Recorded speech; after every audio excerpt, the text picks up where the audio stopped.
Où est la voix du peuple dans tout ça? Comment est-ce que le peuple peut s'exprimer, se faire entendre? J'ai beaucoup de questions, hein. Est-ce qu'il faut faire revenir l'ONU? Oui, non, allez-y, je vous en prie. L'ONU était venue justement en Haïti à une certaine période pour calmer un peu les choses. Est-ce qu'il faut faire revenir l'ONU? Quelles solutions peut-on trouver pour ces États à long terme pour d'abord, sortir? Première question, vous dites comment peut s'exprimer le peuple? Oui, mais encore faut-il qu'il existe. C'est-à-dire? C'est-à-dire que je ne vous parle pas des classes populaires quand je dis le peuple. Le peuple, vous savez, c'est un mot à double sens.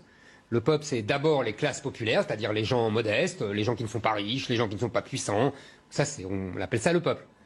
Mais le peuple, ça veut dire aussi un concept juridico-politique, c'est-à-dire le peuple français, le peuple qui se reconnaît dans une histoire séculaire, avec des ancêtres, avec une histoire, et qui veut continuer cette histoire, au sens de Renan, de la nation selon Renan. Ça, c'est un peuple.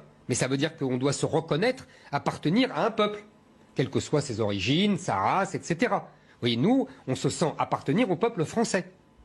Et ça veut dire qu'on se sent solidaire du reste du peuple français quand il se passe quelque chose. Vous voyez, dans n'importe quelle ville, un drame, un accident, etc. On se sent tous quelque chose, on se sent tous solidaires. Ça s'appelle un peuple. Et on a envie de continuer cette histoire. Mais dans ces pays-là, il n'y a pas de peuple. Il y a des structures claniques, tribales. Encore une fois, ça ne veut pas dire qu'il n'y a pas des classes populaires. Mais est-ce qu'il y a un sentiment d'appartenance à une nation? Je ne sais pas. Et c'est la première base. Après, vous me dites, il faut intervenir pour l'ONU. L'ONU, pour imposer la démocratie. En gros, c'est ça. La paix avant peut-être la démocratie. La paix et la démocratie. Le problème de toutes ces interventions militaires, on parlait tout à l'heure de ça avec Marc, c'est qu'elles aggravent le mal plutôt que le résoudre. Parce que s'il n'y a pas de peuple, s'il n'y a pas de sentiment d'appartenance, il ne peut pas y avoir de démocratie. On l'a vu en Irak, c'était très intéressant en Irak. Les Américains sont arrivés avec leurs gros sabots et ils ont dit on va mettre la démocratie dans ce pays, après la dictature de Saddam Hussein, on va faire une voix à un vote et tout ira bien. Qu'est-ce qui s'est passé? Les chiites ont voté pour les chiites, les sunnites ont voté pour les sunnites. Comme les chiites étaient majoritaires démographiquement, mais que les sunnites les gouvernaient depuis des décennies, les chiites ont pris le pouvoir et ont pris leur revanche sur les sunnites. Où est la démocratie là-dedans?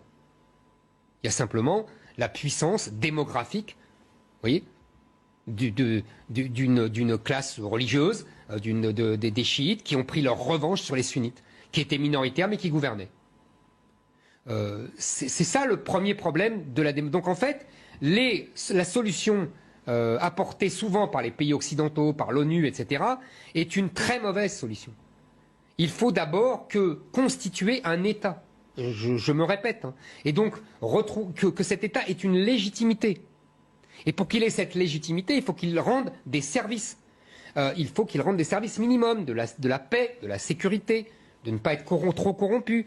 Je vous interromps, mais pour construire l'État, il faut passer peut-être par un vote.